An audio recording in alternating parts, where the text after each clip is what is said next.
for the money received from the elementary and secondary school emergency relief fund and the requirement under the American Rescue Plan Act in order to qualify for those funds is proof of that.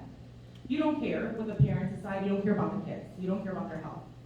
We also know that District 117, with all other districts, have adopted CRT. The policy 112 is proof, and other policies as well.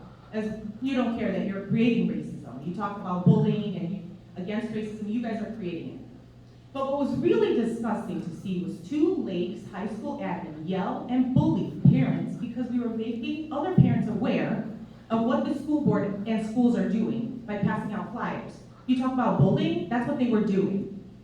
Let me remind this board that HB 4151, which was just filed, that would prevent parents to do that, it was filed on 9/21/21, and it has not passed the House, so we still have authority to do that. You may want to inform all school staff, and you may want to inform Kurt Onstad, I don't know if I'm pronouncing his last name correct, the dean at Lakes, because he was one of the ones that was bullying, harassing, and yelling at parents, telling us we don't belong there. We are paying in the district, we do belong there. And this bullying of parents will not be accepted. Kurt Onstad should resign of his actions on October 1st. And we do have video if you'd like some proof. I'd love to email that. We don't know the name of the second person, but once I find out, I will let the board know. What's more disgusting is to hear students being bullied and harassed by teachers for masks and being coerced into the vaccine, including in sports, where a coach was told his team that unless they were vaxxed, they were going to be benched. Great to hear that.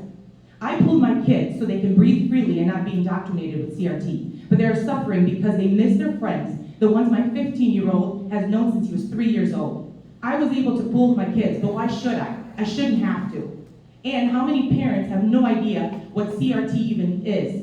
We will continue to inform other parents, as is our right to do so. Many of you should probably reread the Code of Ethics, as many of you have violated it. And knowing that some members of this board did not agree with voting in the COVID protocols, but they voted yes so that the board could look uniform. If I remember correctly, you guys were all voted to represent the people that elected you in, that voted you, right? Not to be uniform. My message to parents is you need to get involved, look into their policies, get FOIAs, read up on CRT, and while you're at it, read up on the new sex bill that was signed by Pritzker, SB 818. You will be disgusted what they will be teaching kids. Not in yet, but they are planning it. We will continue to use our First Amendment right, and no school employee or otherwise has the right to violate that, as did Kurt Onstad and other staff.